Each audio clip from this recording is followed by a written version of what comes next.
IBS, or irritable bowel syndrome, is an inflammatory bowel disease, and it's one of the most common gastrointestinal disorders. Symptoms of this disease include abdominal pain, bloating, irregular bowel movements, gassiness, constipation, or diarrhea. It is also broken down into three main groups: predominantly diarrhea, DIBS, predominantly constipation, CIBS, and mixed diarrhea and constipation, MIBS.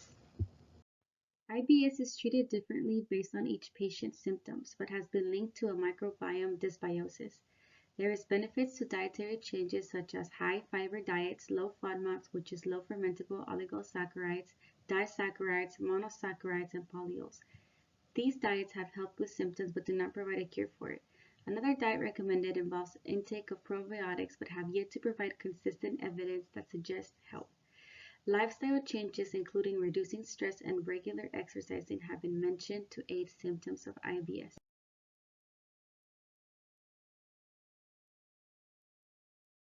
This disease affects 1 in 5 people, and it is more likely to be found in women than in men.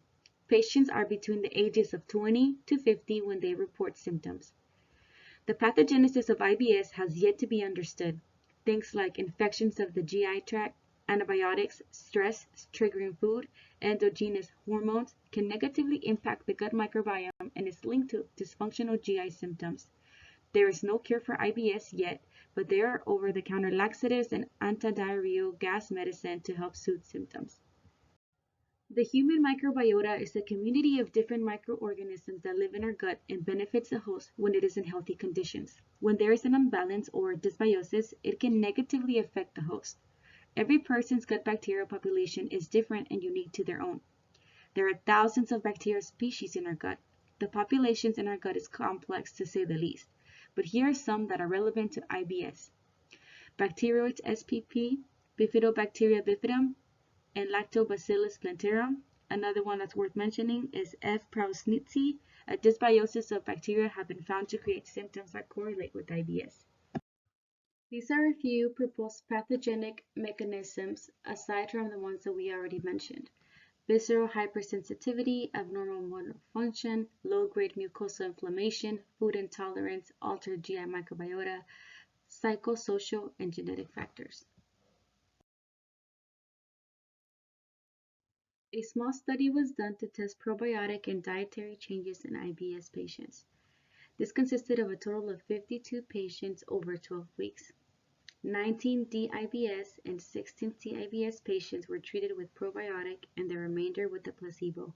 They collected fecal samples over a course of 3 days before and after to assess nutrient intakes.